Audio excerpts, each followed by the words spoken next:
Всем привет!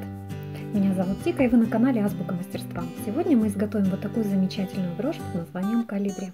Она маленькая, очень красивая, переливается.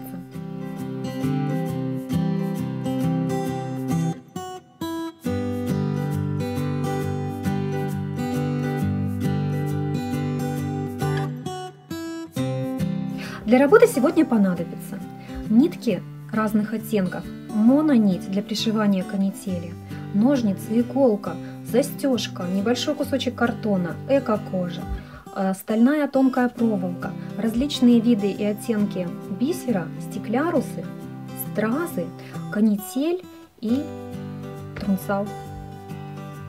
Я планирую пришить канитель вот в районе крылышка.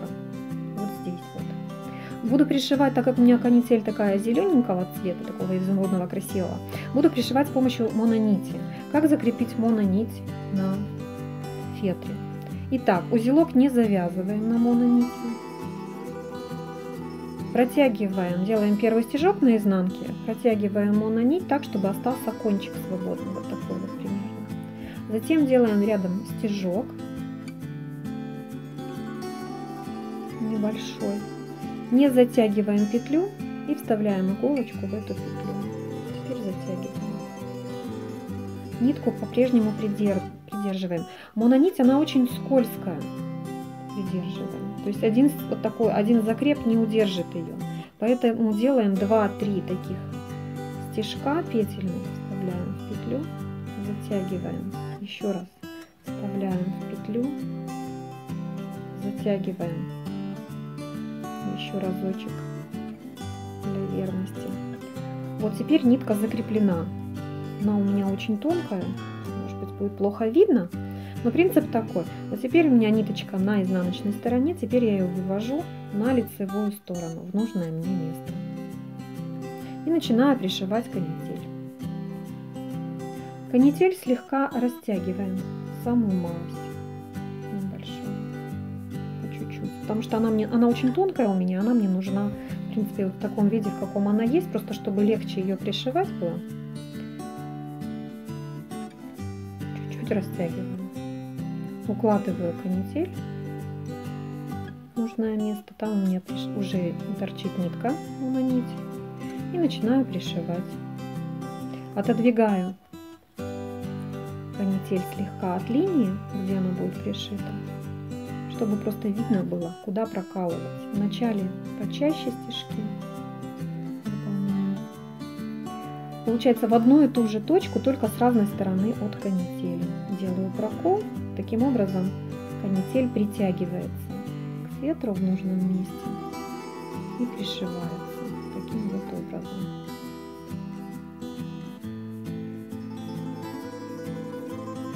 С одной стороны и с другой стороны.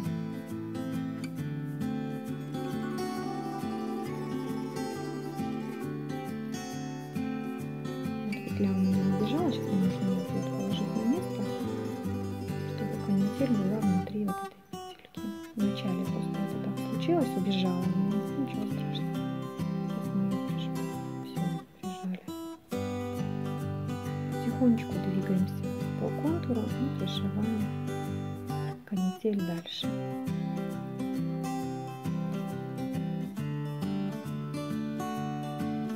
Сильно не затягиваем туго, но плотно.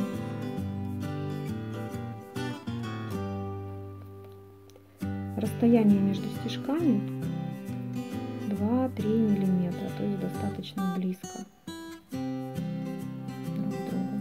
Когда пришили вот такой вот канитель на крылышке и на хвосте, именно там будет зеленого цвета у меня отлив, поэтому я выбрала канитель зеленого цвета, мы прошиваем головку. Итак, по контуру верхний край прошиваем головы. И голова будет вот такого цвета, цвета фуксии. Только верхняя часть головки. Нижняя часть головки будет немножко светлее. Вот я вышиваю контур головки. Как обычно, набираю 2 бисеринки. Пришиваю сразу их одновременно. Прокалываю между 2 бисеринками по контуру рисунка. Вхожу в последнюю бисеринку еще разочек. Таким вот образом. затягиваю. Теперь мне нужно выполнять поворотик. Буду выполнять поворот. Потом нужно будет приклеить глаз. Глаз у меня будет вот такой вот, полубусину с термическим клеем на обратной стороне. То есть его нужно будет нагреть и приклеить. Вот такой блестящий глазик. Вот глазик приклеили. Также заодно приклеила вот здесь, вот в этих местах, где крылышки, тоже стразики термические. И по брюшку вот такого яркого цвета розового. Теперь заполняем голову. Пришиваем по одной бисеринке в хаотичном порядке, чтобы они ложились в любые свободные места, не соблюдая никакой очередности. Заполняем головку таким образом. Полностью все.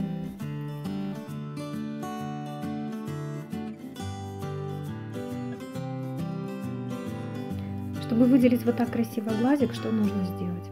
Нужно сделать прокол вот в этом месте, от одного уголка глазика, отрезать маленький кусочек трунсала или канители, одеть его на иголочку, вот таким вот образом, и прошить одним стежком в противоположный уголок глазика. Притянуть трунсал, и несколькими стежками можно его будет прихватить. Тогда глазик у нас выделится. Вот в моем случае он сделался немножко меньше, чем он был, потому что камушек был больше. Но вот этого эффекта я и добивалась. Одновременно я еще выделила глаз вот с помощью этой золотой канители. Прошиваем брюшко точно таким же способом, как шейку. Сначала по контуру заполняем, а затем между вот этими между стразиков заполняем поверхность в хаотичном порядке, точно таким же бисером. Если есть желание, можно вставить какой-то бисер похожий по цвету, но светлее или темнее, через один примерно.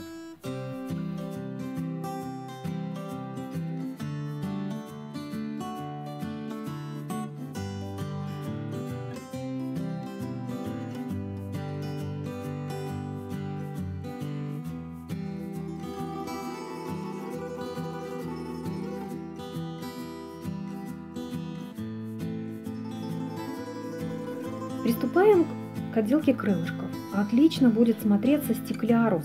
Вот такой вот длинный, пришиваю его по кончикам крылышков везде. А затем уже буду продлевать вот эту длину, разбавляя разными оттенками бирюзового цвета. Крылышки будут бирюзовые. Когда пришили камушки, вот эти два, прошиваем крылышки, продолжение крылышек голубым цветом бисера.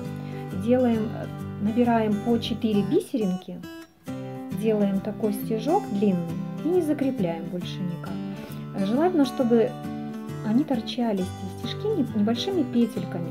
То есть расстояние между двумя проколами иглы будет немножко меньше, чем длина 4 бисеринок. Набираем 4 бисеринки голубого цвета.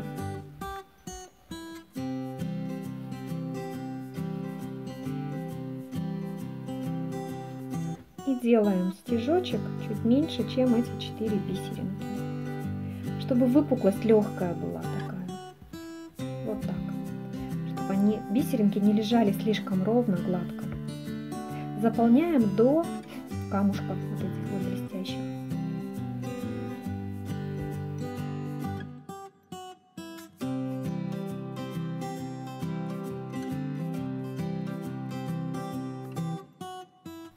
Заполнили пространство крылышков голубым цветом, а теперь приступаем, немножко другой оттенок пришиваем, но пришиваем уже гладко, то есть так, чтобы бисер лежал на поверхности фетра.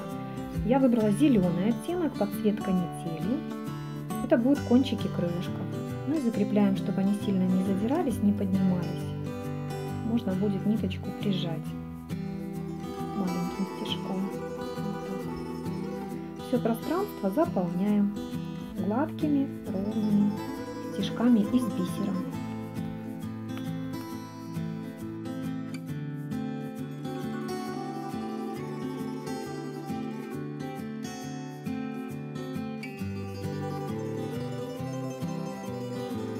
Крылья готовы, хвост готов. Теперь мы можем аккуратно вырезать по контуру фетр фигуры, отступая от края на 1 мм, чтобы не срезать вот эти вот стежки. На них нужно обращать внимание, быть очень внимательным, когда вырезаете.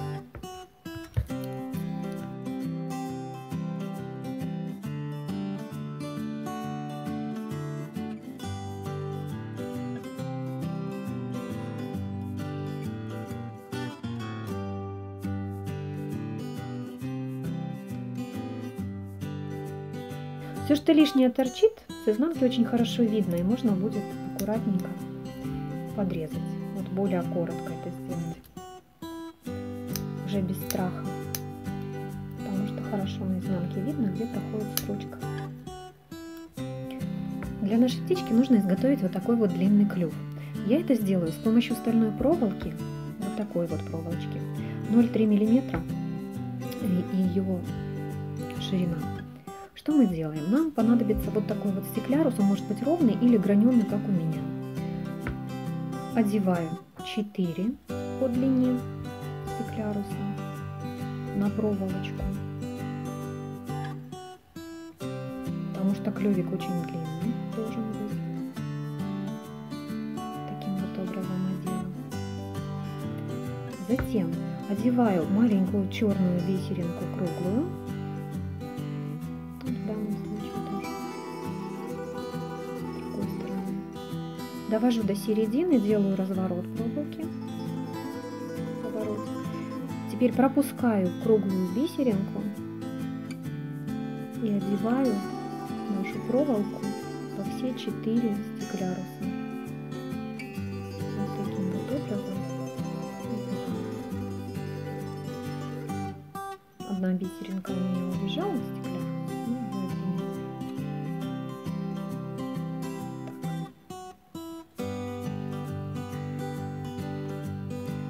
Затягиваем.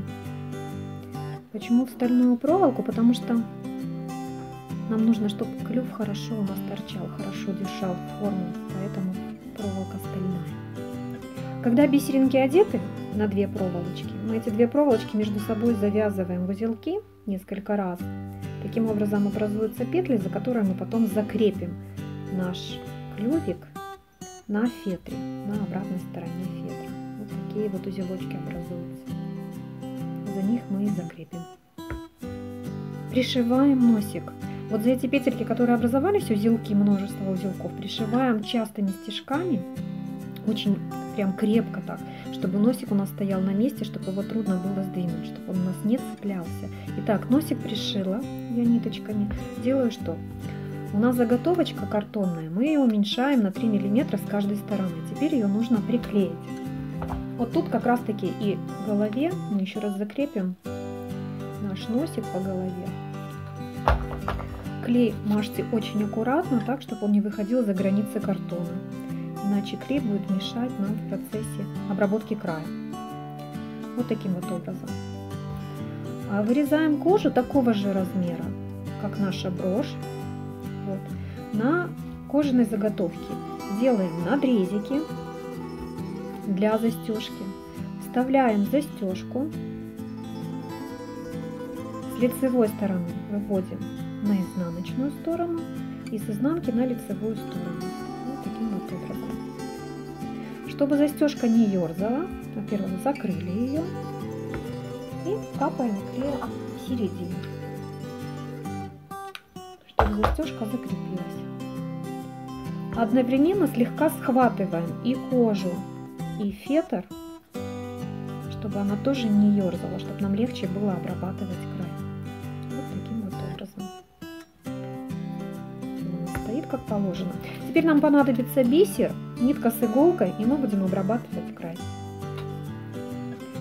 Как обрабатываем край? Уже привычным нам способом. Первый прокол делаем так, чтобы узелочек спрятать внутри между фетром и кожей. Еще один делаем прокол теперь уже и кожи, и фетра полностью.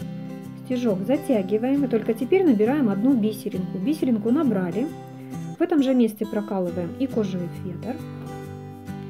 И еще раз поддеваем бисеринку снизу. Бисеринка должна лечь отверстием вверх на ребро нашей вышивки. Снова набираем бисеринку, отступаем расстояние ширины одной бисеринки и прокалываем и кожу, и фетр вместе с бисеринкой. И еще раз одеваем иголку в эту же бисеринку снизу. Очень важно, это снизу. Снова набираем бисеринку, прокалываем и кожу, и фетр, отступив расстояние ширины бисеринки, и еще раз вводим иглу в бисеринку снизу. И так продолжаем полностью по контуру. Последний стежок. Набираем одну бисеринку, прокалываем фетр. Можно прям через канитель это делать тоже. Затягиваем аккуратненько. Что нам нужно сделать? Нам нужно проколоть теперь первую бисеринку, с которой мы все начинали. Прокалываем внутрь нее. Затягиваем. Вот у нас строчка закрылась, то есть мы не видим, где было начало строчки, где конец. Теперь нам нужно закрепить нить. Закрепляем нить на краю. Делаем 2-3 стежка. Не затягивая, в петельку вставляем иголочку. Это первый. Второй такой же. Петельку не затягиваем до конца. Вставляем иголочку. Затягиваем. Ну и третий разочек. Петельку. Затягиваем. Ниточку прячем в вышивке. Проходим несколько раз. Путаем нить. Просто чтобы кончик, прям вот кончик не обрезать. Все, теперь отрезаем. Вот такая красота у нас получилась. Смотрите.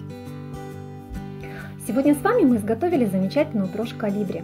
Если вам понравилось это видео, ставьте лайк. Если у вас остались какие-то вопросы, пишите в комментарии, я непременно отвечу. Подписывайтесь на мой канал, жмите на колокольчик, чтобы не пропустить новое видео. Подписывайтесь на мой канал в Instagram. Ссылка есть в описании. Всем пока, до новых встреч!